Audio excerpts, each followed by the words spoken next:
Welcome, ladies and gentlemen, to this evening's episode of Tech Circus with myself, Michael Pepper, and Tech702. Thank you so much for joining us. We apologize for the brief technical delay that occurred moments before this show aired, but in follow-up to a recent program that myself and some other individuals watched, we decided that the best thing would be to show up a few minutes late, because that's what the internet says to do. All right, fake crap out of the way. What's up? Yeah, stylish entry. Chris, I'm adjusting my microphone now. This is a true circus tonight. It absolutely is. And people are going to be like, why is Mike talking and this mystery lurker is moving at the same time? Do we want to tell them about the great experiment that we tried moments before and what happened? An epic fail so far. And I can't see chat or anything. Oh, man, that's awesome. Well, we'll just put every single chat message right into the private chat, like in real time. Awesome. And then Pepper and I will just sit here the entire time doing this. Mike just needs another device. That's all. Oh, here we go. He needs as many as I have, and then he'll be fine. Okay, I can see chat here. On the gosh. You can see the death. The death of chat. Everybody already quit. I know, everyone's like, I am done. I'm canceling this shite. This will never happen again. No. What's going on tonight, gentlemen? My camera batteries haven't died yet. I figure we got that going for us. I mean, you know, you're logged in as John Prosser, so that's kind of cool. I forgot how to change those photos, so it's kind of generic. That's okay. I was feeling festive with colored lights. I'm impressed. I like it. If it wasn't for the audio situation, it wouldn't be bad. I think it's actually, you've done quite a bit with that sconce behind you, the wall sconce, or whatever it is. So just so everybody knows what's going on, I'm on an iPad and an iPhone. So we wanted to do a little experiment and build off of what Chris was talking about, and it's gone awry. But it can be done. So Mystery Lurker is my audio, and the iPad is me, and that's the visual. So. And this is when we find out why the iPad still can't be a true computer, because it can't understand multiple audio sources. We were putting our broadcast on the line to test theories. We were, and I apologize too. I really should have mentioned there's like a whole, like a cable, like we talked about cables and adapters, and then it's just kind of ironic out of all the people to like leave out of that low level discussion following up with my discussion yesterday. I probably should have like shared some more detail with you, like, hey, these are the exact things that you should get. So maybe I should have done the Amazon like thing in my effort to not be a scumbag salesman and just infiltrate every single stream with my product. I felt like just pulling it back a little bit, and as a result, I'm sorry, but that's fine. I suppose I could have used the laptop, except it's a little bit dead. Well, I heard it gets like totally crappy battery life if you're doing any sort of streaming on it. It's like 30 minutes to 60 minutes, depending what you're doing. 30 minutes if you're using a GPU, for sure. So I typed out show notes. I don't know if you guys actually looked at them. I did. And next week, Mike will be joining us from the floor of Best Buy, testing out individual computers. Right? Actually, that would be amusing. If you would. And there's nothing wrong with my laptop, just so everybody knows. It just doesn't have electricity to it. That's it. It's got electricity near it. It just doesn't it's have near. It's near a charger. And that's where I was trolling last night, by the way. I was like, ooh, far from a charger. That would be like such a great Twitter name. And no one ran with it. You know what, though? I'm looking at this on my phone, and it doesn't look any worse visually than the webcam. No. To me. Can you see us, though? Is that or you can't see us, and that's maybe why? See you guys. Oh, that's pretty cool. By the way, technically lurking, it says, Michael Pepper, you're very quiet. And I would agree with that. I thought it was just and that's the other thing. I totally screwed with all my audio. I thought it was something on my side. No, but MP, you're down low. Weird. I turned it up. Hopefully that's better. Okay. Technically Lurking, let us know if that's suitable now. We'll have Michael say something, but then we'll stop him after a brief period. I will eat the microphone if I have to. This feels like our first time, like worse than our first time. It could be the last time. Maybe The this only is it. time. Something's trying to tell us something. I know, like an ancient deity in the world. Harmless Carl showed up and then was like, dude, we're out of here. He passed away in the chat. We're still waiting. We touched on this a little bit as far as what we've been up to, and Chris, Mike have both been. I streamed like 5 times in 4 days between people. You guys had your things going on. I've been releasing 1 video every day for like the last 4 days. But if you add them all up, it's like 4 minutes. It's kind of true. But you're making them. So I'm not going to say anything to make you stop making them. And it's been fun. And I found a new program to use, which is almost as easy as using LumaFusion, but on a PC, so that's good. It's called Final Cut. It's the truth. I found the DLL files to make it so that the watermark doesn't show up and I don't have to pay $40 a month. So I basically hacked it to remove the watermarks because I wasn't going to pay. I think the cheapest end was $40 a month for. So you pirated software. At least you weren't like. Were you drunk driving while you were recording the stream too? Like anything else you want to? So apparently they have 2 different versions, and essentially that's what it is it's the free watermark free version, and then they have a pro version where you have to pay to remove the watermarks and anything else. It's like, well, why would you pay for it unless you need the other stuff? It exports at 4K. It lets me add in audio, lets you add in titles, it lets you. Essentially, it's as easy for me to use as using LumaFusion was. Everything else got really confusing. DaVinci couldn't figure out how to add titles, add overlays, transitions I could do, but that was about it. Everything took 10 times longer. And I wanted something where I don't have to carry my iPad with me if I don't need to, just to edit. So, but that's kind of what I've been up to the last 24 hours figuring out. So interesting. I could see chat, but I can't participate. It's probably better. I mean, that's really unfortunate. For somebody. Well, so far, we have Mr. Drew Lips JC. We had Harmless Carl in here for a minute. He's gone. And Technically Lurking and Techie K, fresh off the Sony headphone bin. Looks like he got some new Sonys today. I think he got the Sony XM 1000 XM3s or whatever the ones that are that Viper's been like praising forever. I saw a picture of that. The ones with the dope bass. I thought all Sonys had kind of dope bass. I don't think these are like the extra bass ones. They're just the noise canceling ones, the ANC ones. But they have USB-C, so they're accepted. They're accepted. Sony might have some weird issues with cameras, but they're pretty good at making headphones. They are. So Techie Casing, Bose is the dope bass. I do not know. I mean, Bose does have some dope bass, but it's not. It's. I think Bose is well rounded. It's Bose like is for okay, classical and stuff.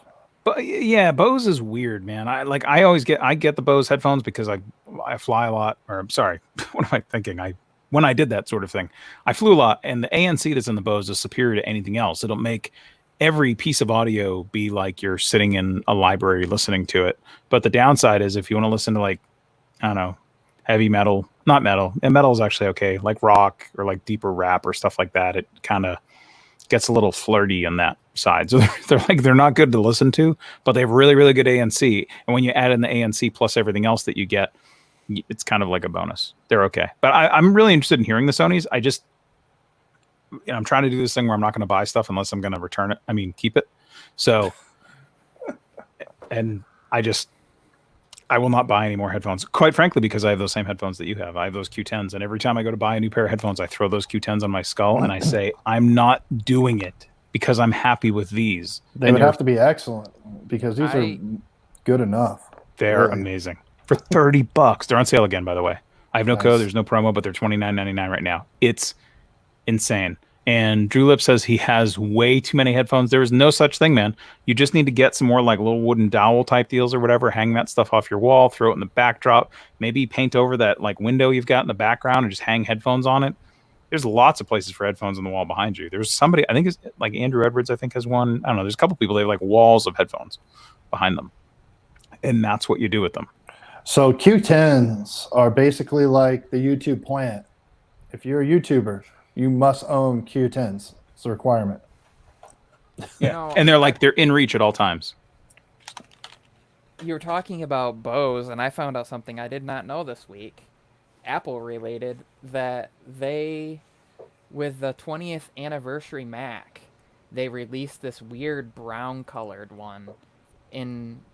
They worked with Bose to create like this round speaker that would pair with it to have good sound, and they had speakers on each side of the display that came down. It was this crazy. It looked like poop brown, but I did not know that they I don't know what you're talking did about. that.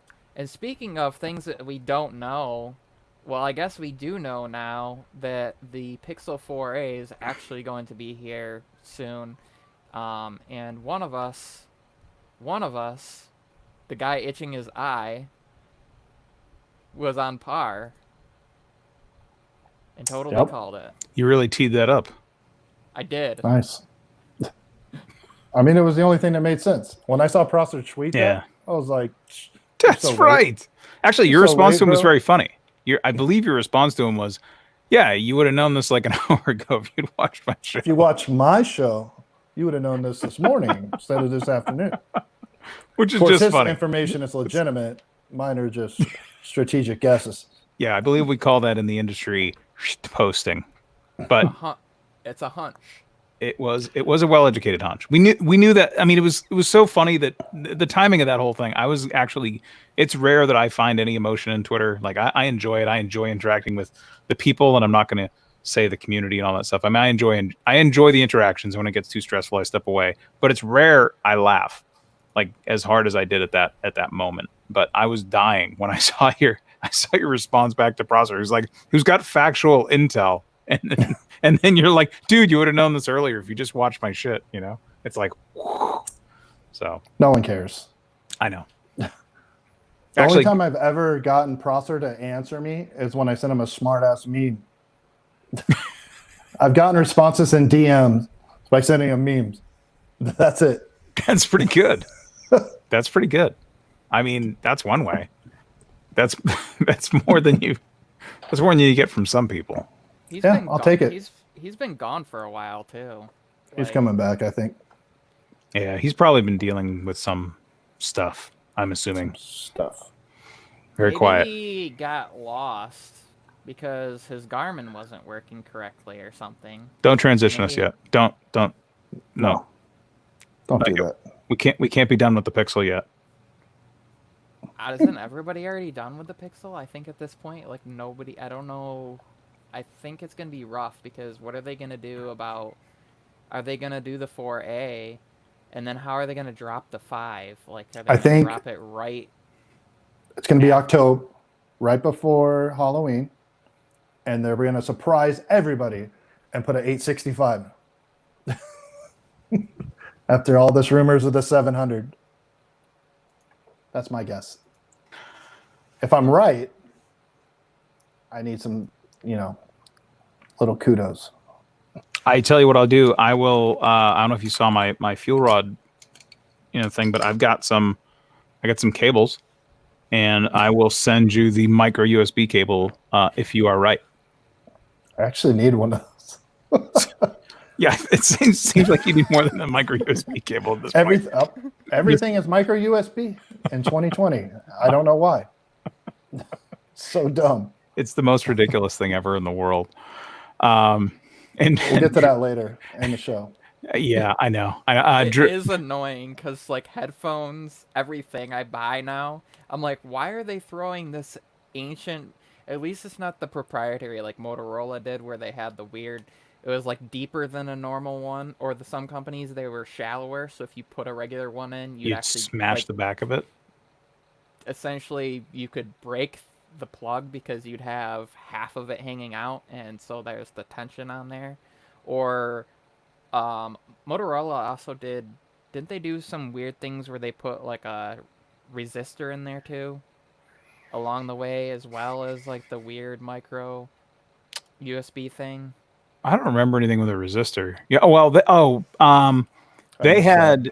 So Motorola did a really cool thing back. It was like 2012 or so, 2011, where they had some smart plugs that you could connect to things, and they would have like an ID within the device. So there was a resistor value in there, but you could like put it at your bedside and then train it that, this cable, when you plug it in, would go into like night mode, or your phone Is would that go. when they were doing the modular stuff? That was just before they started doing the modular stuff. By modular stuff, I assume you mean the X phone? Yeah, the one where you could change out, and they wanted it to be a thing where you buy the phone and then you just upgrade component. Like the Z3 series, like the Z3. I forget what the or model was. Oh, never you even mean the looked at it. Moto? Yeah, the Moto mods. the Moto mods. Yeah, that was well before that. That was like years before that. But the funniest part of it is Moto was really strange. They used to go, and this is probably part of the reason that they're not like they spent their money in weird ways. But like the cables and stuff that they used to buy for their devices, that they used to supply with their devices, you go buy like some $50 like smart cable or whatever. You could go and like you could tow a truck with that cable, like and the cable would work like it would work fine forever. I mean, I remember buying a pair of. I might have worked there for a little bit, by the way, but nothing about that. But it was amazing the quality of the cables that. Corporate espionage. Yeah, like I might have been there a little bit, but it was amazing the cables, like the quality of the cables that would come with these devices. Like you buy like a $80 pair of headphones, which is insane thinking about buying that from Motorola, but you would get these headphones and like the cable that came with it was like a hot cable. Like that would be the cable that would like go in your travel bag. Unfortunately, those cables, going back to what Michael Pepper was talking about, similar to the cheerleader dating incident, where there's certain different depths and stuff like that involved, their connectors were robust and you could like break other devices with the connectors inside of their cables. This sounds awful. I'm going to move on. So have you guys heard about the Travis MCP contest? I'm aware of it. So, oh yeah, that's right. You guys both entered, but didn't make finals. That's right. Never mind. I got to work on my English accent. Well, there is one. I won the views, though. That is actually pretty cool, and I think it's a great thing that Travis is doing too. There's some prizes, there's some different things, but obviously the notoriety that comes from that is great. I mean, I will, not to like drop shots fired here, but there is the only thing that disheartens me about that, and I do have a positive thing to balance this out, but the one downside of it to me is like there was a rule, and the rule was under 6 minutes, and then oh yeah. A bunch of folks made stuff that was over it, and it was like, yeah, we only watched the first 6 minutes. But my question is, were they didn't trim to 6 minutes when they put them in the final playlist after that for people to watch? So like you could submit a 15-minute video, they'd watch the first 6, you'd get submitted, and then when it comes to the final vote now, your whole video's there. Well, I mean, to be fair, there was like a few that were clearly superior to the rest in their production value. So if you just want to look at a video for who made the best production, then for sure. You don't even need to watch 2 minutes. Within the first minute of a video, by transitions, lighting, camera, that's the best video. Yeah. And that if you're judging it that way, then you can't really bitch about it. I agree. That's the only thing I can say about that. But if you're looking at content, but then again, most of the finalists were like 800, 1,500, 1,800 subs. So I'm guessing they didn't start 3 months ago. Yeah, it's a weird thing for me because my whole angle of it is like, all right, if you said max 6 minutes, like I know, I mean, obviously I know you guys, but talking to some other people that were a part of it, like I know it's surprising. Like I actually talked to other people that were involved in that thing. Like I don't want to say like Your wife, I get it. I yes. Hi, by the way. Yes, my wife Drew Lips. No, but just talking to other people, and no, nothing related to Drew. I just saw his name in the chat and figured to mention him. But just talking to other people, it's like, well, I made it. I wanted to make a thing that was 6 minutes, so I made this thing that was 6 minutes, and then like other people made this thing that was longer, and it was like, if the rule was we're only going to judge the first 6 minutes, no one's going to make a 6 minute video that, or a 12-minute video that only the first 6 minutes ever good because they only care about this part. Like I think that would have changed what people did and how they did things. There would have been more. Well, I know for a fact, like certain creators, even interacting on Twitter, were like, "Hey, I got my video down to 9 minutes, but I got to go chop it, and I'm gonna lose content that was relevant to my topic." That all changes it. That and then one of the winner was like 8.5 minutes. So it would have been cool for some clarification. Yeah. Yeah. But whatever. It's all in fun. It's all good. Like, it's a net positive for the community. It's a net positive for whoever goes through those things. But there's actually one thing that's kind of funny as like a side winner out of this. And it's Top Tech Geek. He's not here now. He was in my live yesterday. He was like the kid that he made like pretty good MacBook video, as I recall, going back to remember what one it was because I watched all of them. But he made like a pretty good video, as I remember. Good. It was strong. Wasn't one of the finalists, but he's so far has gotten like the most notoriety out of that. So he's a kid, so I mean, we all want to reward that because most of us I'm starting at 40, so if I had started at 15 or whatever he is, I mean, you would want to inspire that person to keep going because if they start at 15 or 20, imagine where they'll be in 20 or 30 years. So I think the consensus from the whole community is let's support that. Yeah. That's like Marquez. He was Marquez quite young when he started. MKBHD was quite young when he started. He's still young. And he's still. I was gonna say is he even 30? He's still quite young. Oh, let's see. So that was 20, like 5 years. So he's what in his early? Was he at like 20? He's young. He's Pepper's age. He's young. Yeah. That's why we have to get on Pepper all the time. We're like, hey, look, you've got time, youngin. You've still got time to make it happen. And Jason C actually says that reminds me of young MKBHD. That's exactly it. He's got a style, like he's got an adapted style. And that's the thing. It's not charity. Like he's actually making good stuff. It's one thing to you're like, okay, good job, kid. Everybody give him a round of applause. But his stuff was better than some of the grown-up stuff. So you got to be positive about that. Yeah. And the thing that I think was funny is like the dude's got like he's got like a website. And he's updating news on his website. Like that kid's going places. I'm just surprised that when he kind of came into this thing, he had 20 or 30 subs or something like that. Like it just seems weird that whatever he's doing for the algorithm or whatever, hopefully now with the visibility and with some of the help of I don't know. I feel like I'm burned out on the word community, guys. I can't I love our little family and everything, but like, I just feel like it's the C word this week. But I feel like watching, his interactions with the community and stuff, like he's got, I don't know, 115, 120 last I looked. And he's got a steady path ahead of him, which is the best thing. Because now, like you said, he's at that age where he can get, he's starting off young. He's got his own style. He's got his own thing, and he can get influence from people that have been there and done it. Also, imagine like you were in high school and you're doing this. That's like an automatic 300, 500 sub. Yeah, basically. I'm just saying. Yeah, that's legit. It's a huge disadvantage when you're middle-aged and you hate everybody. Socially isolated. I don't care about them. I don't care about them. It's at least that many because depending on where you go to school, I mean, there are some schools it's like 800 people in one class. Yeah. Or like one plus? One grade. The 1 plus Nord? I guess. Oh. I mean, one grade is what I mean. Because there's some schools not too far from here that are not in that large of cities, but because of all the towns around them and like school of choice stuff, they'll have 800 to 1,000 each grade because people just come. Yeah, from but the not surrounding everybody's going to areas. sub. I mean, No, but it's good for a few hundred. if you for think sure. about that though, like four grades in one, if you only got 1/5 to sub, that's like 800, 600 to 800 people. That's pretty good.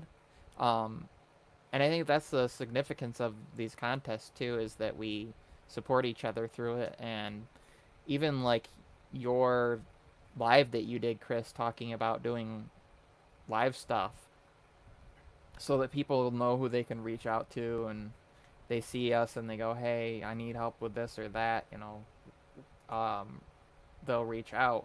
And I've helped some people recently with things and thumbnails and things like that. And it's cool to see, because you aren't necessarily an expert in everything that it takes with it. So it's not bad to say, hey, can you help me edit this or that? Can you help me add a thumbnail? Can you help me find audio? Can you help me create a beat? Can you help me whatever? And I think that's significant with this. Yeah. I think having that, I mean, yeah, I don't want to repeat everything that we've kind of just said here, but that's, I think, exactly what it is. I'm dredging if I want to flip over topics or not, but I'm just saying, I think, going back to the beginning thing, you know, the contest that Travis put on is a great contest. It's a great thing for the community. It's a great thing. It's good to see that happen. It's, you know, if somebody does that kind of thing all the time, whatever, gets a little bit old, there's some, you know, ongoing stuff in our community that occasionally is just like, oh man, you know, this happens all the time. But like Travis is using, you know, his exposure, his influence to, and there's some prizes and some other stuff that's cool. But most of all, I think that's the best thing. It gives people a lift. So the biggest thing is Prosser's going to give a shout out to the winner. That's you can't buy that, man. There's 5,000 subs. It's, yeah, like overnight. And as Travis said in his show, he's like, you know, and don't forget, and I hope I'm giving credit now to where it's due. I'm pretty sure it was Travis that actually said this on his live on Saturday. He's like, you know, Prosser's been quiet. Or was that you, Mike? Or was that Travis? Shoot, I can't even remember now who said that to me. But someone was Travis like, and I look the same. So that's what it is. people. Yeah, it's just so confusing, the Q10s and then everything else. But yeah, I was like, you know, just thinking about that, like Prosser, everyone has been chomping at the bit, and poor Prosser, the guy, he has been coming out of the woodwork lately. We could do an entire like 30 minutes where I just pontificate on all of Prosser's replies to people that slay me every time. But it's funny, like, you know, when that dude actually drops some info about something, everybody's got like notifications on because they're all wondering, where's he been, what's going on. So when he drops like a new organic tweet and it's like, yo, check this guy out, I just wish he would go back to doing at least a weekly front page, because people are calling him a leaker and he's like a celebrity now. But I miss John Prosser, like the just comedian newscast. Yeah, like the way he gave news was awesome. No one else was doing it that way. Yeah, I do miss his style. Like and it's weird. Like I didn't realize how much, like, he's one of the people that, when I was watching, like, occasionally I'll take over our living room TV with stuff, and depending, I mean, it's never us because I'm not allowed in the house when we're live, but you know, Prosser's one of the ones that, like, I can throw it up in the living room and everyone's like, oh, what show is this? And it's like, it's a tech show. He could be on cable TV. Yeah, for sure. No doubt. Entertaining, funny AF, and just, but also has good info. G4 is coming back. They should interview John for a show. They should. Maybe that's where he's been. I'm getting texts from Wouldn't randos that are not signed in saying, I even enjoy Prosser's show. So to the anons who are watching this unsigned in, wouldn't that be a trip? That would be interesting. You know, Mike, are you trying to tell us something? Is that what's going on here? Like, is that the next tweet from? But I feel very like I'm in the predicting mode. Like, I called Bitcoin going up and it jumped up almost 15% today. Why didn't you text me? Dude, you know my strategy. It's wait for someone to tell me. That's the market. It's usually the time to buy. Okay. after everybody else already bought. Right. Thank you. And then even like second prize, I think was $200 Best Buy gift card, or depending on where they're from, like if it's somebody that wins overseas, that would change slightly. And then third prize is just a bunch of things from Soundcore, which I think is kind of cool. I know um, El Jefe kind of helped arrange as far as like contributed with that and some things like that, and so that's pretty cool too. I think it's admirable. It's commendable. It's very cool. And I found new channels, like yeah, stuff to watch, yep.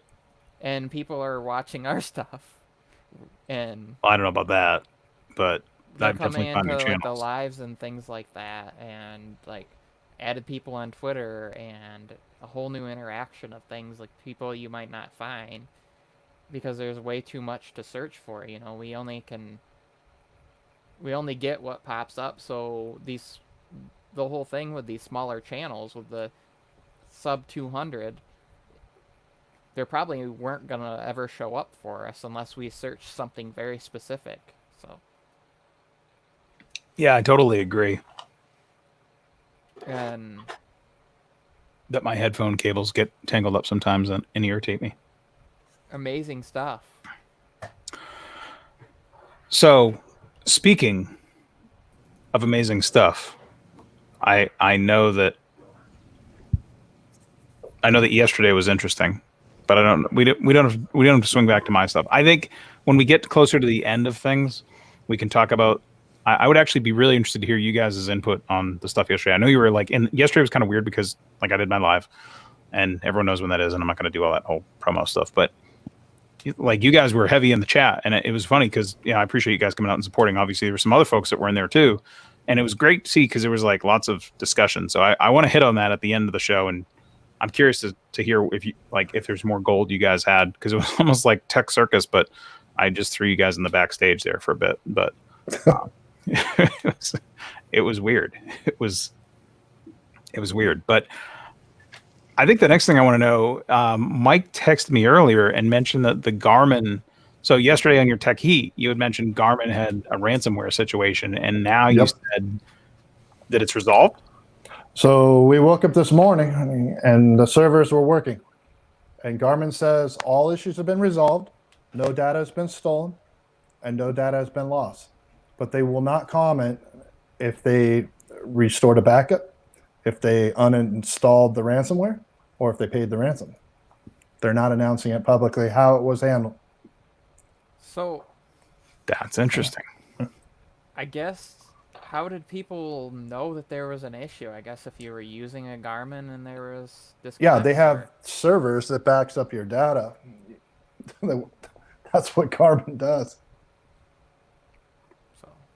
Why are you laughing? Because I don't use a Garmin anymore, so I guess I didn't know if that would have affected other companies' services. Oh, it's like if you had apps and stuff too. An Apple Watch or a Galaxy Watch and you tracked your workouts, and then you did a workout all of a sudden, and you look, and not only would it not store your workout, all your other workouts were gone. That's what happened essentially to people that had their GPS product. Yeah. Is there any concern then with that? Of I'm assuming that would be a huge privacy issue then, because if they're able to take it down, like, hey, did they just get a hold of like Chris's whole vacation trip GPS where he went? According to Garmin, it did not happen. They said the servers were just offline. I guess it who depends knows? on how much you believe a company or how much you 100%. got to place a lot of trust in them with stuff like that. And so it'll be I don't know. It's because I know that there was issue earlier this year having to do with the calendar as well. I don't know if either of you had heard about this, but the calendar that we use in the middle of 2020, we hit the significant year having to do with Talking about the Mayan calendar. like the actually kind of. So it was like the year that they use in some of the countries in the Middle East in their calendar, and it was like so many days through the cycle that I guess that actually affects the GPS because of how they counted their things. So like the companies that were using old GPS technology had to rotate over to the new stuff, or it would literally just stop working.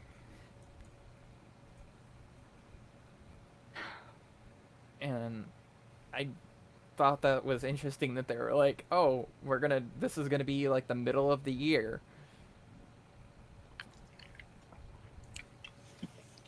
I'm having a little issue. So I excuse me. I am too. Well, it's kind of interesting actually. Techie K made a great comment above that was worthwhile sharing, and I'm just wondering.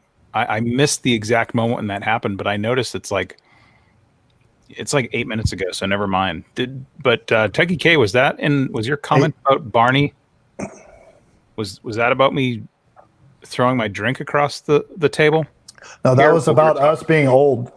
No, okay, all right. I think that's when I was talking about schools. Yeah, when we were being elderly.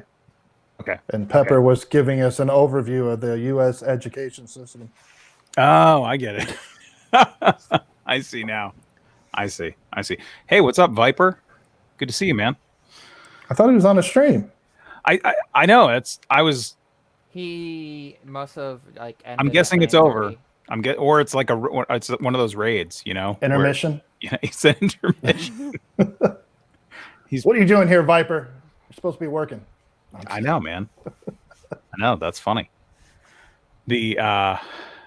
Yeah, that's interesting timing. Never mind then. Good. Well, that was great. I definitely hid all of the accidents at my side then, which is good. I thought that my loud raucous sounds at this side would indicate clearly that I had thrown a glass of ice across my desk. But good to know that did not infiltrate the stream. So also, hey to Miles Tech. Thanks for coming through, man. Good to see you. Good to see you as well. So. I already know you're going to say. What am I going to say? You're going to talk about returnable items. No. See, I was gonna take a different approach. I absolutely want to ask you what camera you're getting next. That's kind of where I was gonna go. But I mean, I know that you had the ZV1. I saw that video, and I can't remember if it was from the video or from our text messages. But I know that ZV1 is no more in your care. No, ZV1's gone. Because I don't want to buy multiple cameras that are supposed to be my main cam when I have an iPhone. So I can set up the iPhone to shoot up B-roll and stuff, but I want the interchangeable lenses to be able to do specialty stuff. And actually watching Travis's contest, if you look at all the finalists, I'm pretty sure the majority had interchangeable lens cameras. Maybe. I know one that. Oh yeah, the finalists. Actually, you're right. Yeah, finalists probably. Finalists. Yeah, finalists. Mm-hmm. Finalists. I was gonna go back to Top Tech again and just be like, that dude's filming on a success. But yeah, no, I know. Yeah. Finalists have that. Yeah, it's crispy. It's crispy. It is crispy. And the bigger the glass, the heavier the glass, the more money you spend, the more crispy it's gonna get, the more blown out you're gonna get. And you know, in the end, that's kind of. I'm not, and I know it's weird. Every week what people don't know who watch this show is like, I think if you go back and rewind or highlight our stuff, like I think it was like last week where I'm talking about having a ZV1 and returning it. And then in between I pontificate on it. And then I think maybe I'm not, you know, like somehow I'm explaining to people how great it is. And then I'm like, maybe I should keep it. Maybe I should. And then I remember like, man, this is $1,000 in camera. Like, it has it. It's so the ZV1 doesn't suck. It's good. But it's only good for specific things. So if you're dropping $900 and you can go get an A6400, then what can the ZV1 do that the 6400 can't? Nothing besides fit in your pocket. Right. I mean, really. Yep.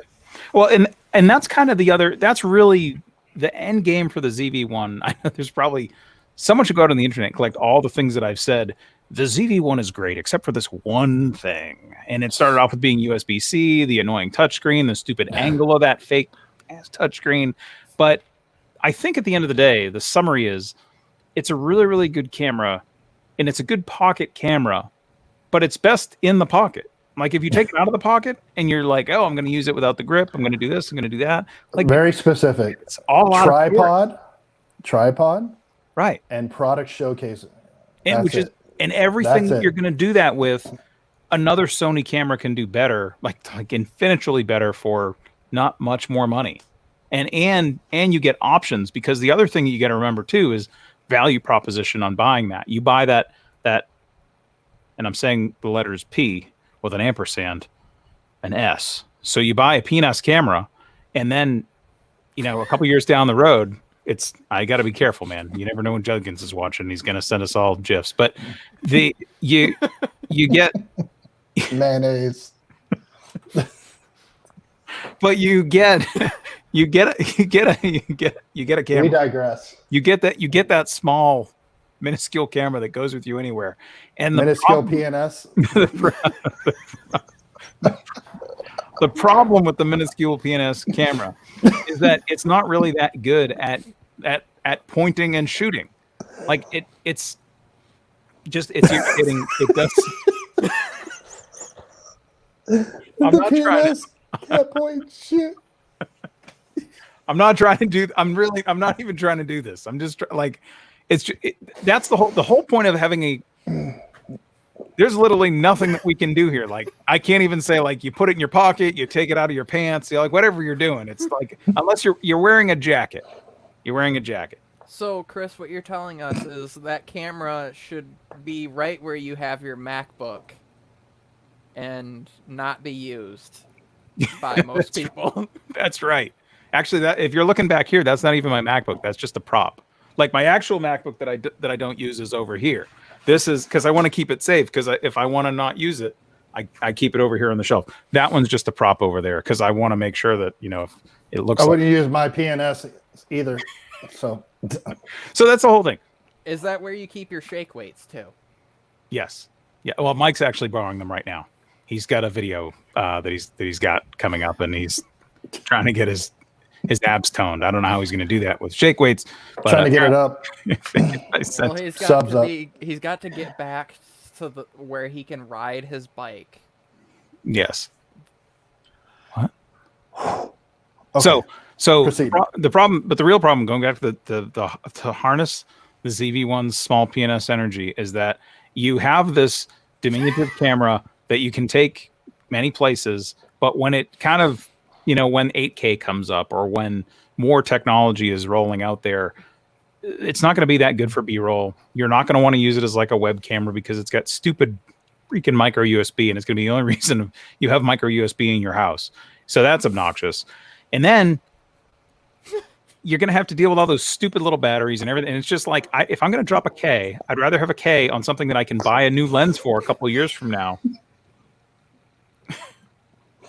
I'm pushing through. I'm pushing through. Just keep talking. Yeah. So if you're gonna drop the dollars on something that you can swap the lens on later and just make it happen.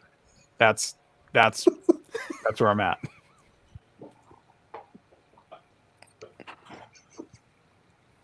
I totally missed the pop up here.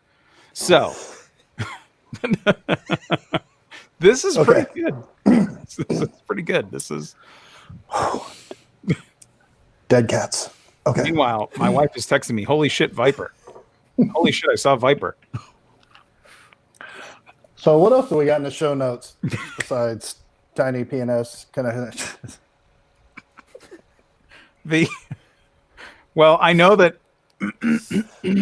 Chris talked about micro USB just so he could get micro and PNS in the same sentence. So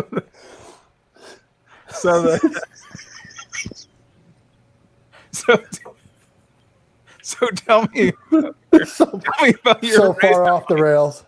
Oh my god! Tell me about your razor, Michael Pepper. Now that we're done talking about micro PNS.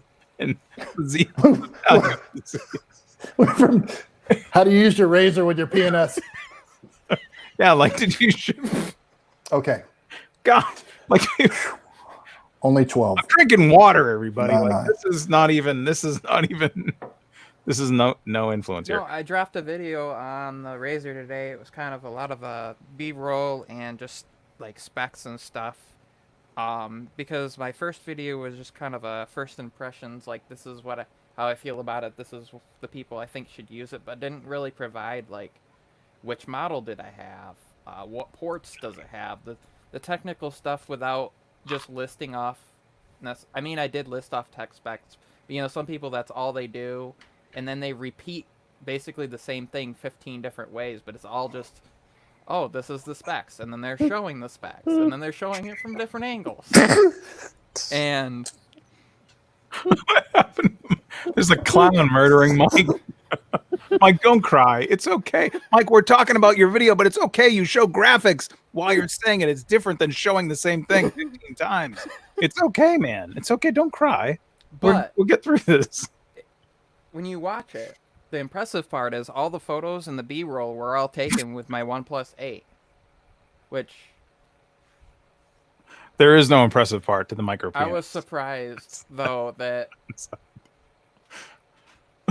the cinematic mode is really nice and it's really smooth, like this, and the stability you get with that, because normally if you're shooting 4K 60, stability gets turned off on most smartphones. So I was shocked to actually see the quality that came out of that.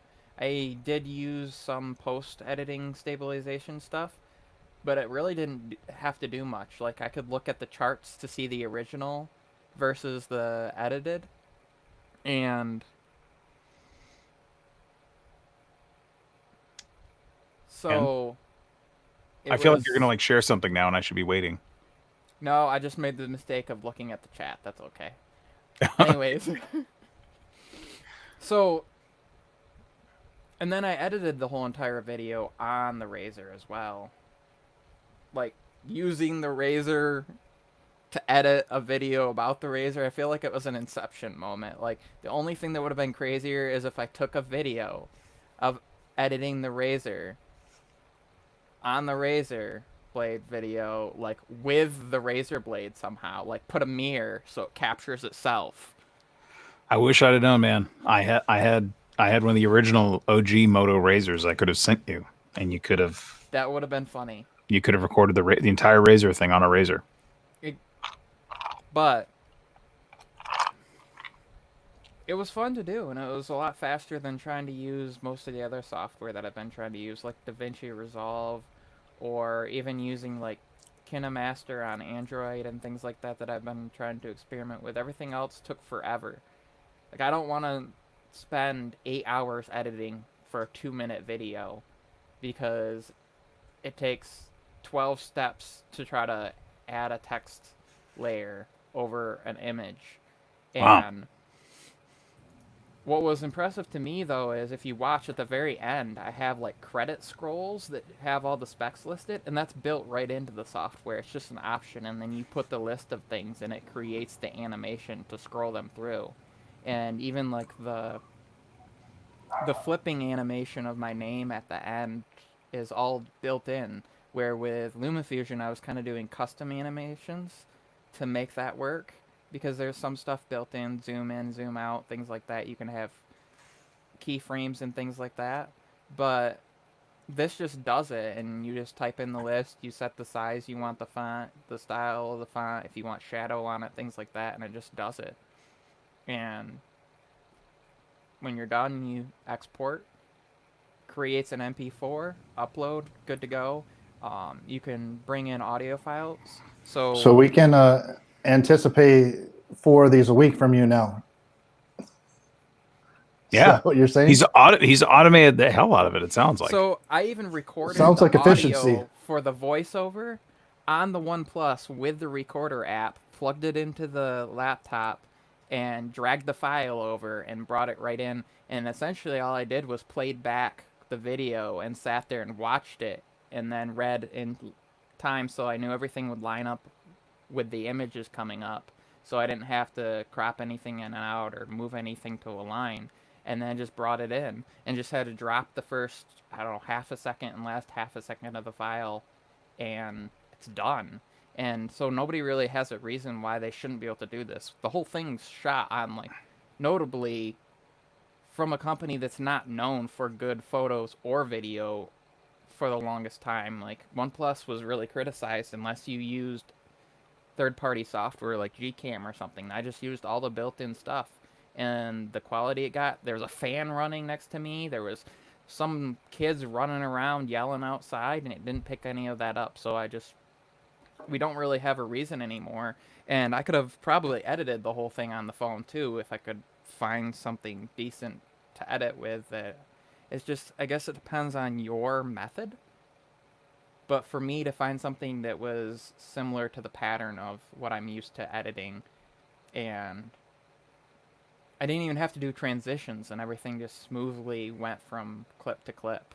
And usually there's been popping issues with audio and things like that. So yes, it's more refined, and that's what I've been trying to do, and that's like what my setup video was about too, was finally not having that. And I think that would be... Do we want to talk about that now? Do we want to talk about some do's and don'ts reference to some streaming tips again?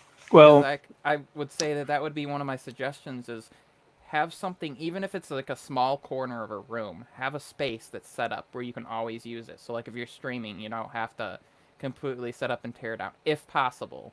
Like, obviously we understand people are traveling. There's people literally that go from like a hotel to a hotel, or like Airbnb to Airbnb like Gary does. Well, you don't really have the option, but he has everything in suitcases broken down, so he does have a system for it. So create something repeatable, and it makes it so much easier than if you have to change your pattern every single time and figure out things. It's going to take you 20 minutes to set up for a 2-minute video. And then it's going to take you 5 hours to edit it, because you got to figure out what you're...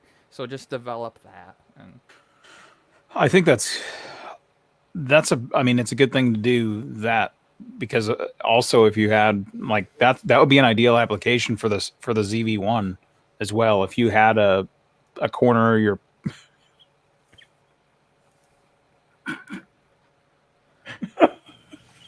Get it together. Never mind. Get it together.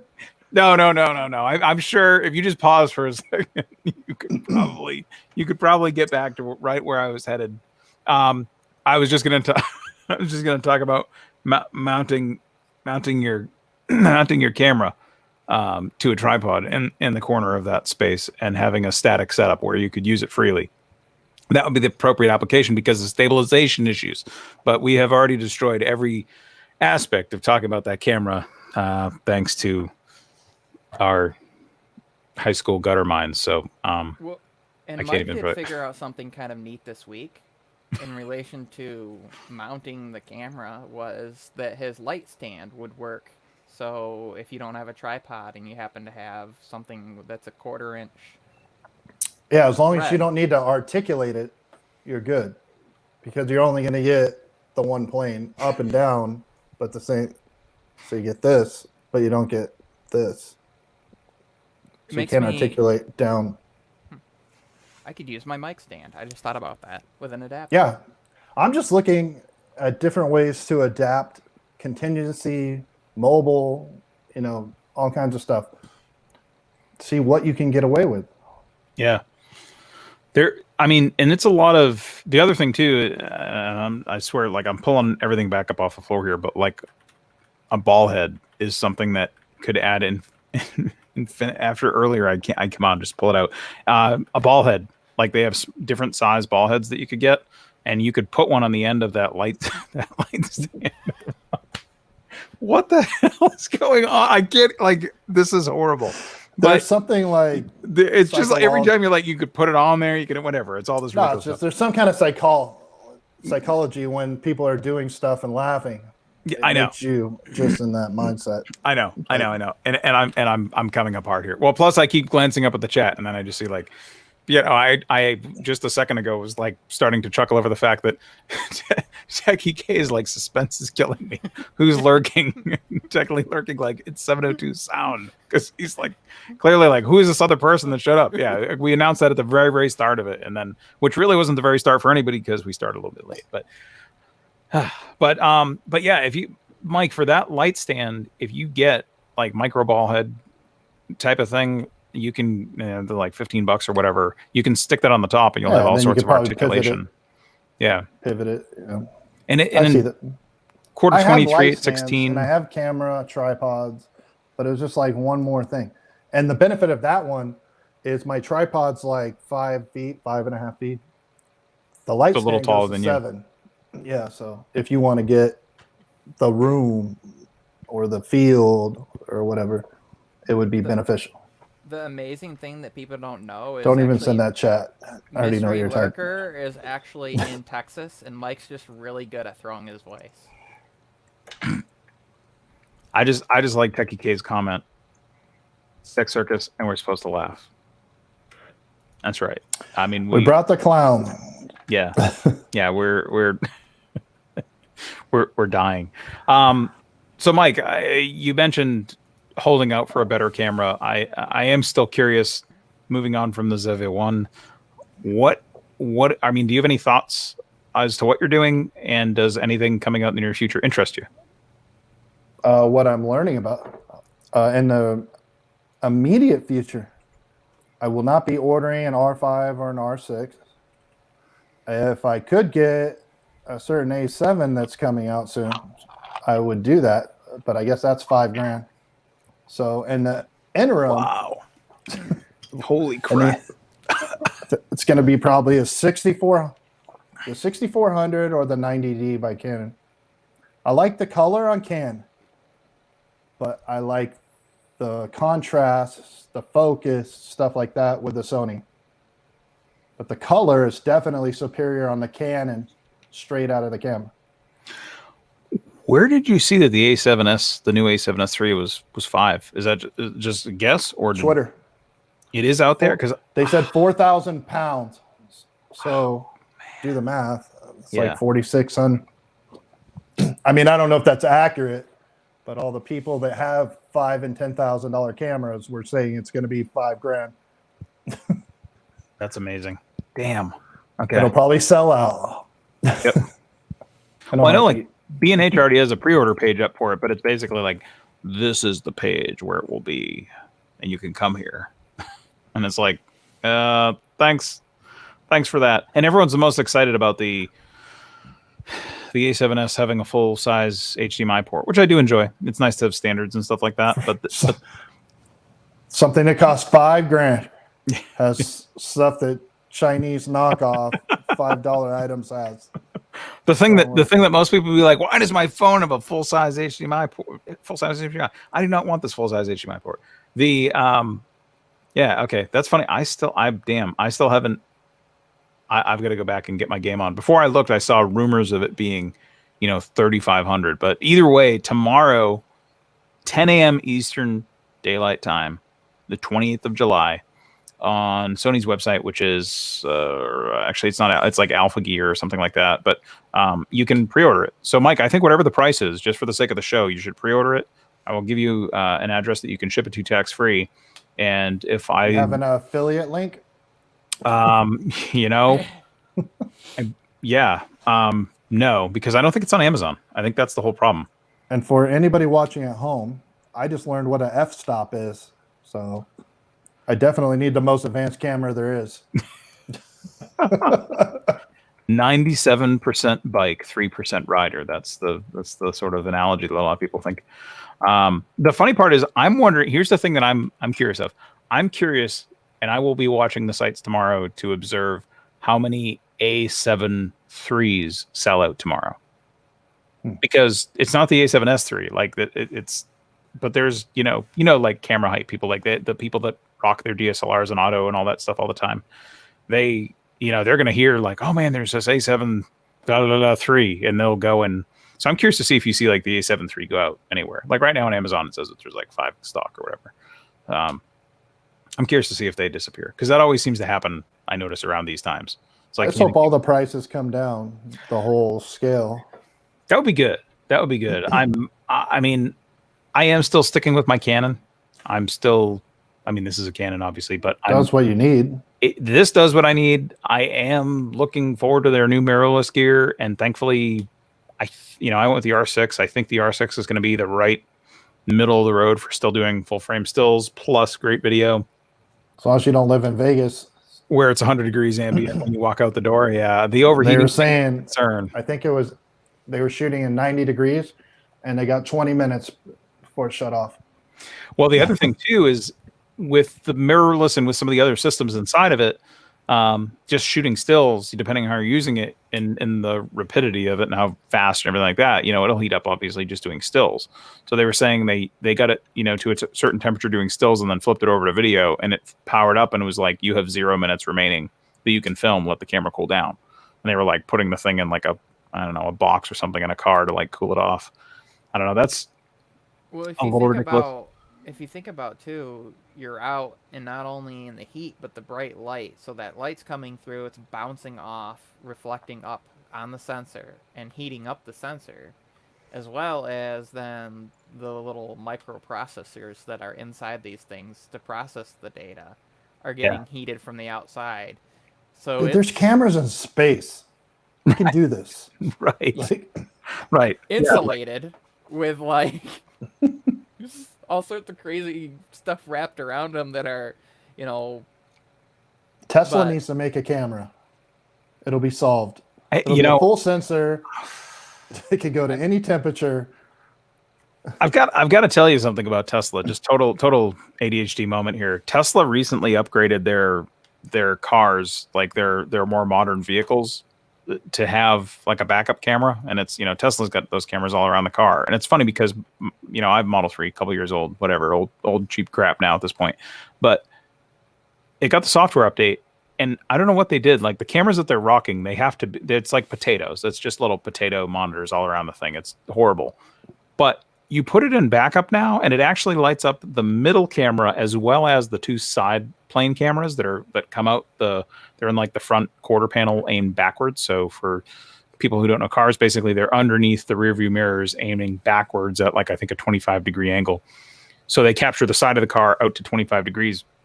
So when you put that thing in backup, which is really funny now, you put it and it's just like it's like this clear HD movie that now shows up.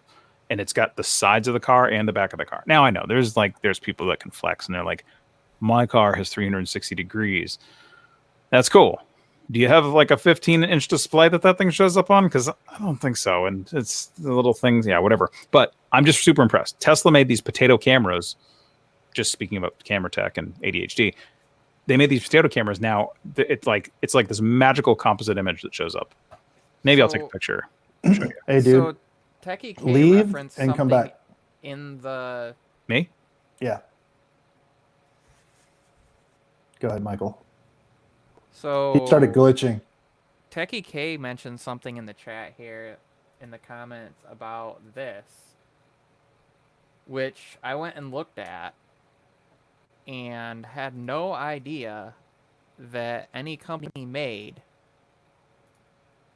And let's see here.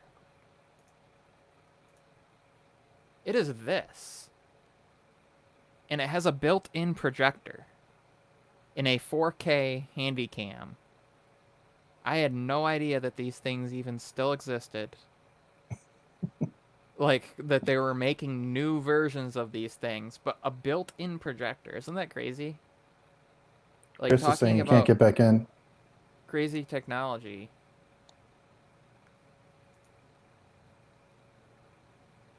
Hi, Chris. Hello. You were glitching. Oh, interesting. But I think it's Pepper's internet, but I just wanted to rule it out. Oh, funky. Okay. Thanks. It's weird because it was happening the other day. Yeah, it's to people, Pepper. I noticed. Oh, interesting. I don't even see it. I see everything clean on. Are you watching it on your phone? I have it on both devices. Just doing it. Interesting. I don't know, chat. What do you guys? Technically, guys lurking see? says we weren't glitching. Thank you. Okay, that's technically fine lurking. then. I don't care if you're glitched to me. I'll just make sure. I see. You Proceed. just wanted to have the stream all to yourself. That's fine. I just wanted the Tech Circus by my head for brand purposes. So You know, I took all the time calibrating this orb this week, and now we're not even going to use it. Thanks for nothing. The desk behind Shut off you my looks studio lights. very similar to my desk. That's funny. your wife comes in. I'm waiting for that. Wait, it didn't even wake up. Shut off my studio lights. You better shut off my studio lights now. Oh, that's funny. I can't do that. Oh, that's funny. Never mind. Sorry. We literally, great flex. in the last 5 seconds, broke every single rule that you told us not to do. You know what it is, though? I saw everybody, like, right at... maybe it's just, like, the power of the magnifying glass. But I feel like immediately after the show ended yesterday... so are you all having Thanksgiving dinner? Yes, we are. Yes, Jason, we absolutely are. Right after that show, right after that show, it was funny. Like everybody, it was just like, hey, I'm gonna go have like this totally chill stream. I'm gonna, we're gonna go break all the rules. It is kind of funny actually, the ironicness of that. I'm like, hey, be on time, do this, and then like we had freaking technical difficulties. I didn't actually speak to like not having an extra, audio only, soul over here in the room. But it's just funny. Like today has been that day. Like literally everything. Chris cursed us is what happened. I did. I totally jinxed us. It was like everybody was like, we're going to rebel against this guy. He doesn't know what he's talking about. Let's go. Including but not limited to today. Including our own chat somehow. Yeah. So I am curious. I mean, I think we've already covered the Mike's not going to get the A7S Mark III, which is cool. I am curious and what you guys thought about that yesterday. I mean, you were obviously in the chat. Is there any more? I mean, and to be honest, I'll go to the other side of this pond and then we'll come back over here. I'm trying to figure out, like, do I do another one of these where, I've got plenty more stuff to talk about in that realm. Do I fill another Sunday with that, or do we like stop beating the dead horse? So what I was thinking would be cool to do is you should put out like a tweet and let people like ask if they have questions, and then use that to develop from. But you'd have to do it for like at least a week, maybe two, enough ahead of time to get enough that are other than what you've already answered, sort of thing. Because I think that would be cool for specific. Obviously, the reason you're doing it live is because people can come in, but then you also have people that might not catch the live. Right. And I don't know. I was just thinking about that the Q&A stuff is pretty neat to see, and I think that would be more of a direct approach. But there is so much you could cover. Like you said, you literally probably could do like a 6 or 8 hour stream of, because then you can get into the more finite of do and don't do this with your camera, do and don't do this with your audio, do and don't do this with chat, do and don't do like more broken down. Well, Mike referred to it as BP 100, which is funny. I mean, maybe I just throw up next week and call it like BP 200 and dig in a little bit deeper on some things. I wonder if there's any like trademark on that, BP, British Petroleum, sort of concern with referring to. I guess not really. It looks like Digitech and Rely On have, and Federal Signal. So it looks like there's enough people using BP 200 that I'd be okay. And I would also add that it would be interesting to touch on and help people with, because this actually came up in discussion last night, would be how to use music without getting in trouble. And there's varying ways as far as you can pay for services that provide music. You can specifically reach out to to the producer of a song. So if you wanted to use a particular song as like your backtrack on your live stuff, you can reach out for specific song versus like this company provides 20 million songs that I can use or whatever. So I think that would be a good like legal aspect of some things too, because Yeah. I've looked into some of this and it gets really complex and like terms of services as far as YouTube and what you can and can't stream and what you can and can't talk about that might get you kicked out, and Yeah, I some mean, more finite things of like don't reference certain things because it apparently even though technically you lurking. can legally talk about certain things, we have to remember in the end YouTube is a private thing. So they can tell you basically what you can and can't talk about, and you aren't real it's not like it's really an open format in that perspective. So Well, I think the other part of that too is just like a. It's probably better in the episode, but a side note to that is if you are getting like artist permission or you're getting rights from an artist or anything like that, it's really important to have that dialogue via email. Like email is considered a legal thing and a legal thing, just to be clear.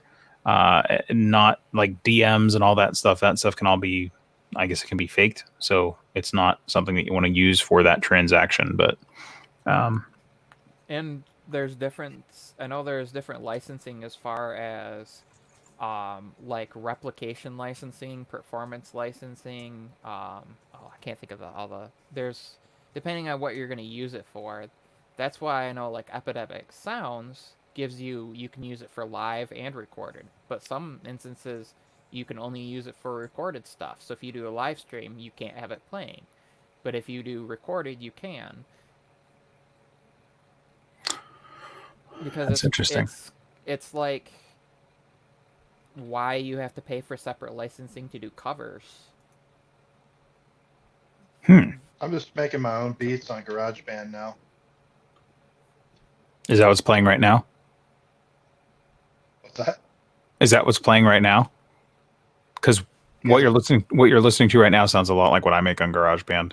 I always make this really, really neat stuff. Then I'm like, ooh, I'm totally going to save this like ambient thing. But I'm like waiting for, it's like a massive troll by Apple. They're going to wait like a year for everyone to download all these beat packs and stuff, which I will come back and shout out. Like GarageBand is getting mad powerful for what it is, but I can't wait for Apple to come out and strike everybody.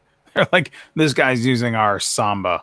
This guy's using this, like all these different things. This is the sitar from so and so. Like, imagine the field day. How that works with all like the AI audio stuff, where you can put in your own beats, right? And it creates the drum beat and it creates its piano or keyboard and all that. Then in theory, if you were close enough to some other pattern or other song, then it might be on par with some other song. But is it smart enough to not do that and be like, oh, we don't want them to get in trouble? I guess it doesn't really matter because GarageBand doesn't know they isn't going to go, oh, we don't want you to get in trouble, because you could just be using it for fun, not for something that you're going to get trouble reposting, because there's a lot of people that do that. But then you got to be careful too, because even just for fun, if there's anything being sold, any money being made, I mean, you could be technically at a family picnic, but if there is any sort of fundraising, any sort of money being made, and it, I don't know, bleeds over into something else that's going on, they could get in trouble for violating all sorts of things. Public use gets really complicated. So I think that would be a good thing to cover.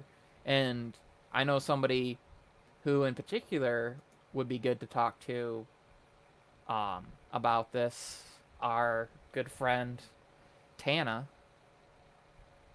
with his experience with creating beats and his experience with the music world. And I know he's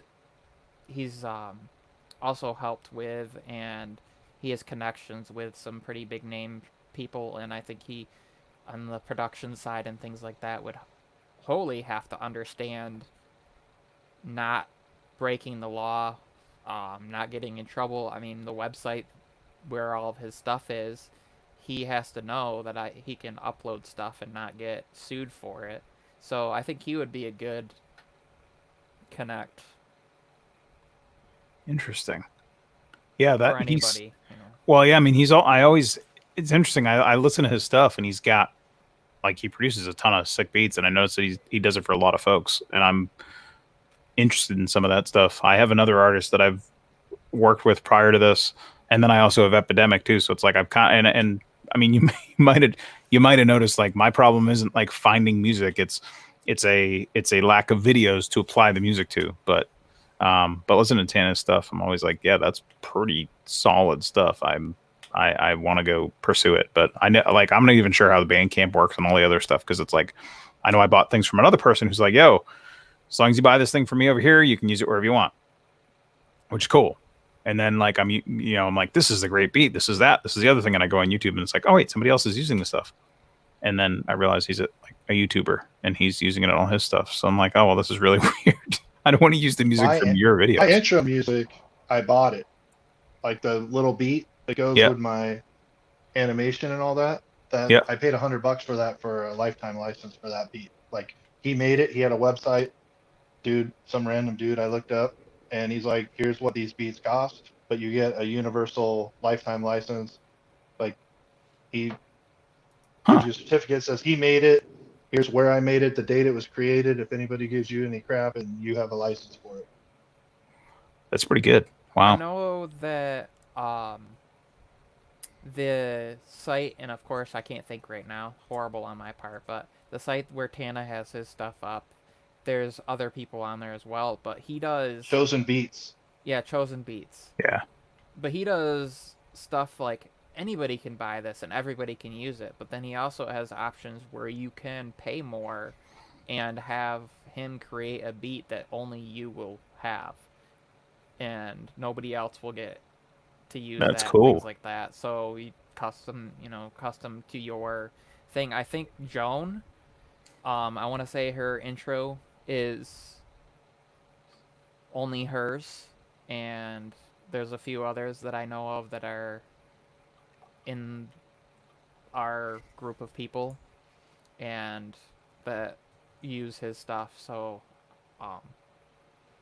but yes, if people are curious, I would say that he would be a good person to go hit up. I'm sure he'd answer. He answered Twitter DMs pretty quick, at least for the most part. That's pretty cool. Yeah, I have a great respect for his knowledge and skill set in assembling all that stuff too. It's like I listen to it, I'm like, damn. And then I remember that I don't actually ever record anything. None of us are experts in everything, so it's always good for us to reference to somebody else. If we need to. So, Chris. Hello. We know you don't make videos, so I'm not even going to talk about that and ask you. But what do you? What are you going to do next Sunday? Do you have topic ready? It's funny. I kind of chopped this Sunday's topic up. It's really, I mean, gosh, I don't want to. I get in this weird thing where I start like repeating myself. It's really funny. But I made this past Sundays. I had a map of stuff. I had a video content plan of. I'm going to record this and I'm going to do that. And it's going to be like a 32-part series on how to live stream. And by the end of it, you'll be old enough to retire. And no one will ever want to watch it. Thanks to me having weird B-roll stuff that, doesn't ever. That's always the problem, by the way. I shoot B-roll first and it just never makes it into the video that never gets made. But this Sunday, I think I'm going to swing back to doing some more live stuff, talking about live on live, because I kind of like the liveception thing. I mean, it's hella interactive. And I know you guys were there running with a bunch of stuff and throwing in all kinds of content. I didn't really anticipate you guys hanging out for the whole time. And then I felt like Techie K was there the whole time. Drew was in and out the whole time. Like we had a full house that whole time. I think Technically Lurking was in there. Like there was a bunch of folks, the whole 2-hour stream.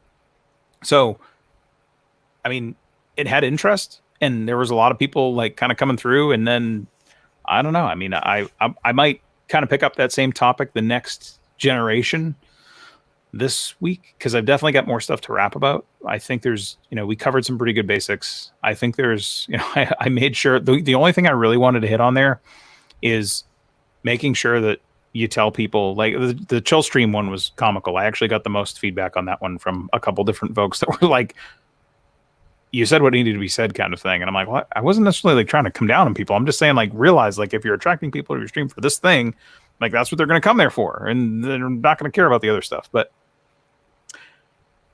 that whole thing about people like always asking to be on lives, I'm not even hosting these lives sometimes. And Viper gets it all the time and deals with it well. And I've seen it like, I mean, you've seen it everywhere. Send me a link. I'd be in, do this, do that. And it's just like, and I'm the guy in the chat, like the no name in the chat. I want to like yell at these people and be like, dude, are you kidding me? Like, do you do that to your newscaster? Like, you call the station in the middle of a live broadcast. Hey, bring me on, bring me on. I know something about this high pressure system coming in from the north. You gotta bring me in. Like, it's just so stupid. And no one's like, go away. Don't do that. And I mean, and if you're gonna do it, there's a way to do it.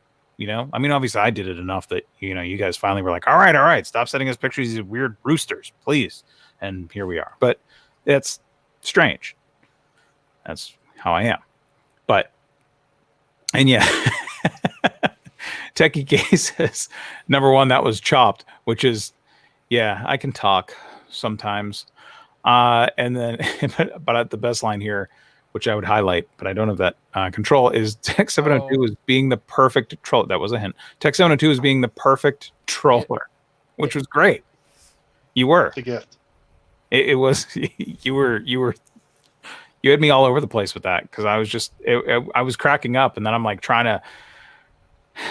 Like, I'm okay with being a little bit relaxed, and actually tonight I even said, like, after all this crap about me going on yesterday. Oh, just wait till Sunday. I'm coming with the PNS. I'm throwing PNS all over whatever you're talking about. The micro penis. That's perfect. That would be great. Man, I might just like hide you or something like that during the stream, or not even, just not read chat at all. I don't know. So, I was. Go ahead, Michael. So, Mike, after you get your laptop re-electrified from the depths of hell, what are you going to be up to? Believe it or not, I'm in the process of trying to sell this iPad. So I'm going to do a LumaFusion video just while I have it still. And I may do a Luma versus Premiere thing, but apples and oranges, so I don't know. But more about just so many creators are on the hype train for Luma, and people at home may be like wanting to make videos of just their kids or whatever.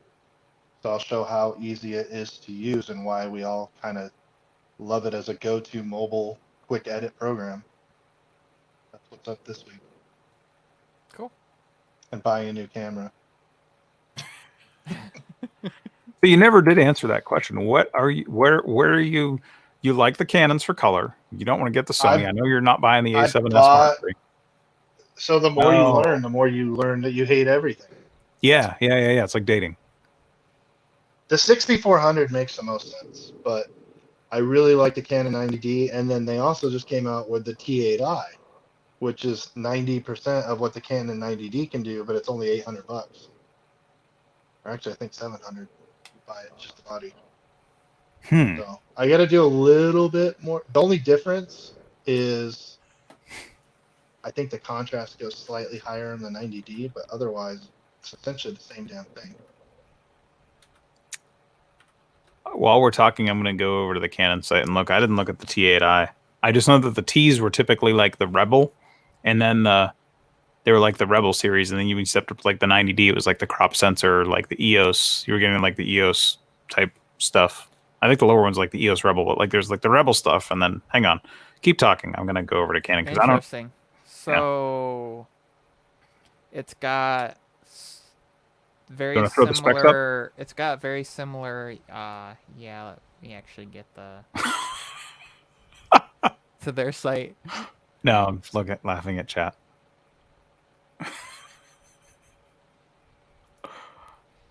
I think it's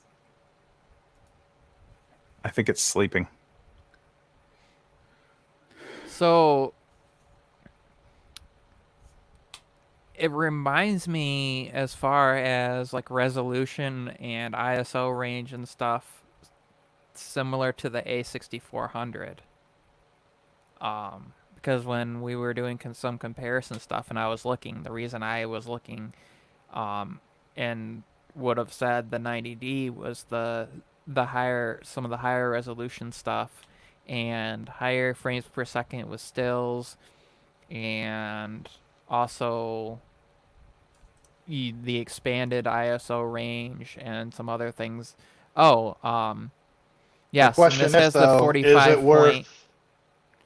The question becomes though, is the 90D $500 better than the T8i? That's where it comes into question. Or is it better to spend $500 on 2 nice lenses?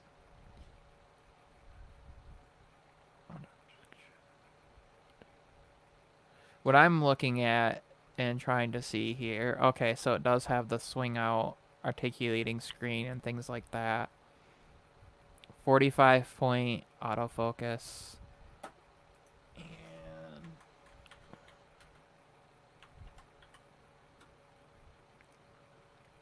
the Canon 90D, on the other hand, is a third of the resolution vertical higher. monitor. I was so confused. Like, why does this look like it's on a gigantic phone?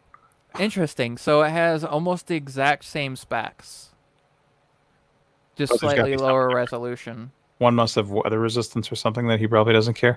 And I got to Literally Google this said that. PJ 440. The I've watched only, about 20 videos on each of them. The only difference that that's where I noticed though is that you get 4K 30 instead of 4K 24 on the 90D, as well as Ooh. full HD 120. And But that's just a software update. Canon pushes their software updates later, and usually that happens. But from everything that I've seen and read, but ultimately, depending on who's making a video, they say one or the other, and then about every third video says buy Sony instead. Like, buy a 10-year-old Sony, don't buy a Canon. even if you look at like the sensors and stuff like that are almost. Yeah, I mean the 90D has different like bracketing stuff. It's got different exposure ranges. It's gonna. I'm willing to bet it's probably Goes down to a lower. It goes down to 1/16,000th of a second for the shutter. So But if you're using in a camera flash or shootout, anything, shutter sync. they look identical. You can talk specs all you want, but basically it's 30% more expensive, and the end result is identical to an average user. but your Face users aren't detection average. versus face priority, so there might be some little minute things in there that would be, and resolution is slightly different. They don't have focus peaking on the 90D. And it comes with a trash lens too that you can throw in the crapper as soon as you get it. That's for $900 though. So you can, for like $7. Yeah, I would get a T8i all day and with a body only, unless you can buy it and sell that. I mean, it's good to have that. The lens is not really, that 1855 is nothing. I mean, it's not going to get you results, but it's never bad to have like another lens around. And if you end up with one for like the really same price, I had a T3i like years ago, and it wasn't bad, but I moved from the T3i to a 6D, which is the full frame, low end full frame camera, and it was life changing with my same set of glass. But the glass is really where your difference will start showing up. So yeah, if you're looking at, if the 90D is like a G, if you've got to drop like a full rack on the 90D, or you can get like a T8i and save some money. I like the 90D more just because it's better for moving around. But if you're just literally sticking the thing on a tripod and recording stuff with it, the T8i will probably work for a lot of stuff. But the only thing is, I know you had issues with low light before, right? This isn't just like a budget studio camera, right? Dude, $1,000 is not budget. I love that everybody's like, oh, it's $1,000. It's a piece of crap. Like, you're not even buying anything worth owning for $1,000. It's like, huh? Well, it's not. Like, It's not like a tiny. It's not like a PNS. It's like you're get. I just think it's you can funny. buy like the No, bomb. Yeah, it's a it's just perspective. funny that we say that $1,000 cell phone's ridiculous. They can literally run a business from it. Can control every aspect of your life. $1,000 is too much for a cell phone, but for a camera, that's not even like that's entry level. Like, what kind of ridiculous sensibility is that? Yeah, I mean, well, it's the weird thing is, this was a different point in life, and I did have photographer friends, but there was a point where I was looking at like, a lens that was like $7,000, and they're not, and that's not even, I mean, that's not even the high end. That's like the middle to low end of nice glass, and it goes up from there, and the body becomes the cheapest part, and it all depends what you want to do with it. I mean, literally, you're in I'm a literally going to controlled take environment. pictures of pictures of stuff in controlled lighting from 3 feet away, and I'm going to live stream. That's it. Nothing else. That's the point of spending thousands on a camera. Well, this is actually really good. I don't know.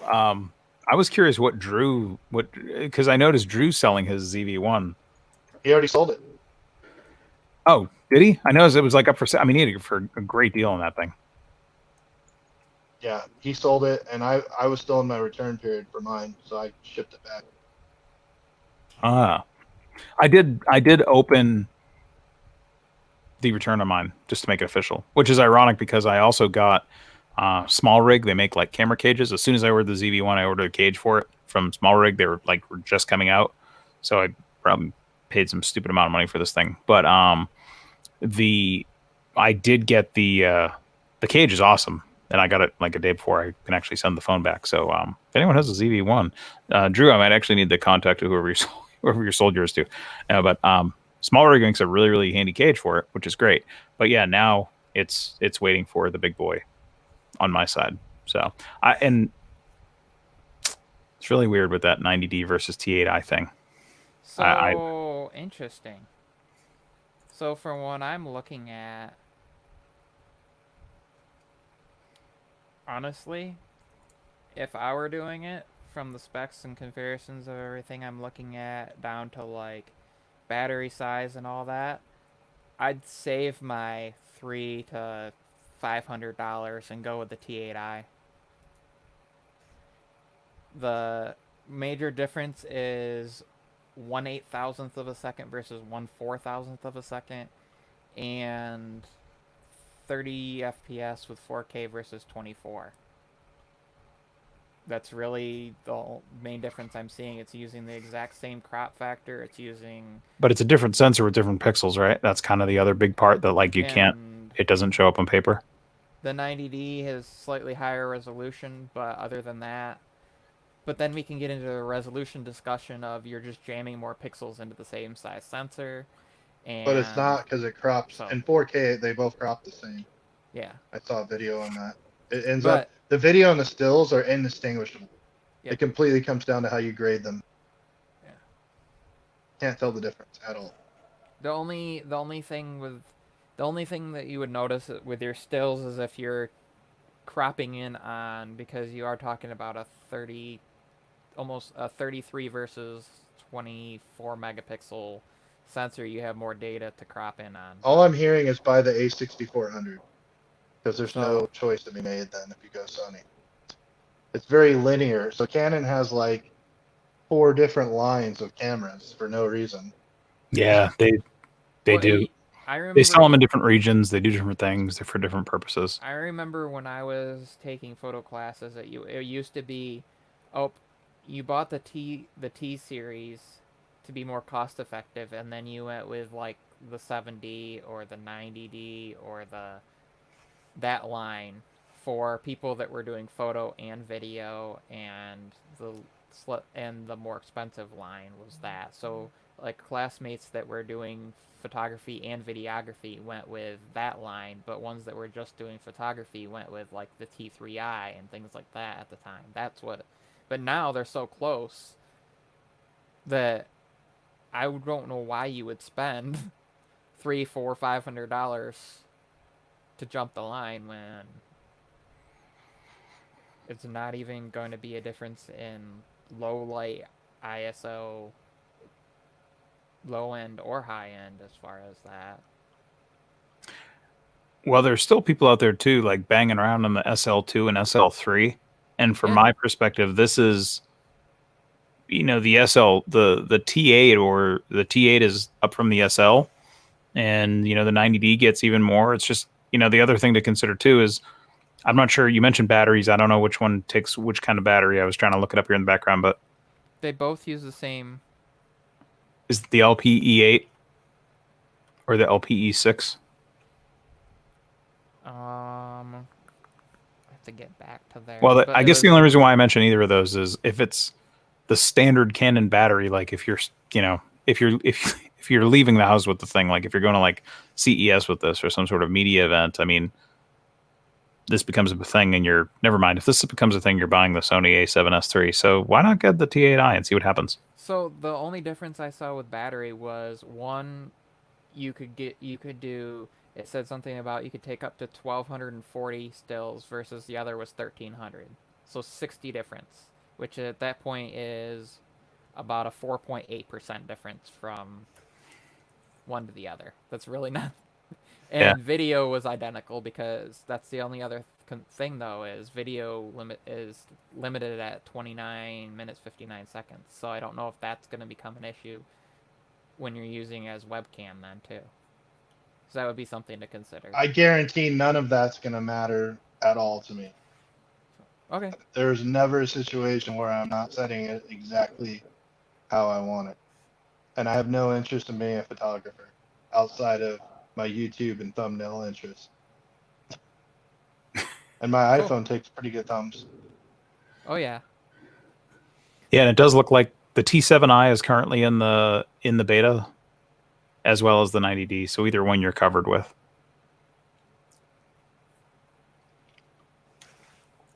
I also like the Cinescape log that you can put on either of those.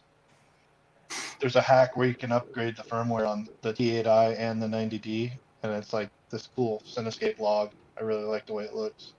Especially Is that with 24? Is that Magic Lantern? I have the video on my playlist. I have to go see what the site was, but it's free. Just put it in. That's cool. So in all this, what we've discovered is it really doesn't matter. Make sure you know what you want, and then become educated in, enough of the basics to understand the differences of things, or ask somebody that's not gonna run you all over the place and just gonna be like, hey, this is what they're gonna look at the comparison and go, hey, this is what I would go with. So that's what I just did. Literally, like in live time, I was literally clicking back and forth between them and go, oh, that's the difference. It's not worth 50% more price. I mean, because at that point, that's what it is. And then I have to chime in just to mess it all up and say, what knocked you off of the M50 from all that? How did we get out of the M50 into we went out of the M50 into like the 90D, and then we went back to the T8i. And if you're doing it for video, my buddy has an M50, and I played with it, and it's just the crop was 2.5. It was ridiculous. The crop really sucked. It didn't seem to do any, we did some tests, and the pictures I was taking with the M50 looked like my iPhone or worse. Granted, we used only probably I don't know how much he paid for the lens, but the stock setup, whatever. But we did have lighting, and we did some little tests, and it just wasn't impressed. Well, on that note, I notice Technically Lurking says, gotta head out. Great stream as always. Thanks for the size building laughter. I know JC took it. I know we're wearing out our guests, so we could probably consternate. I know. Chris Yeah, and I just want to talk about cameras for hours, so we can wrap this one. Michael, would you like to walk us out of the park? I would, and before I forget, Thursday, I will have Zach Talk Tech on 7 p.m. Eastern Standard Time, 4 p.m. Pacific Standard Time. And we'll be chatting, learning about some health stuff, getting to know him a little bit, and that's kind of what I got going on this week, other than hopefully pumping out 4 more videos. So, Beast. Mike, thank what do you got? everybody. Oh, I was Mike going to go already to the told other us. one. Mike wanna- already told us. I know he told us Battery earlier, is but dying. I don't. He's going to buy a camera. All right, fine. Well, hey, I just want to say thank you to Technically Lurking, Techie K, Jason C, Miles Tech, Mr. Drew Lips, as well as Harmless Carl and Viper. Thank you all for coming out. Also, Tech702, I see you in the chat, man. Thanks again to you for coming out. I have 2% battery. All the time. And thanks to the mystery lurker for bringing us Mike's voice for half of the show. We do appreciate that.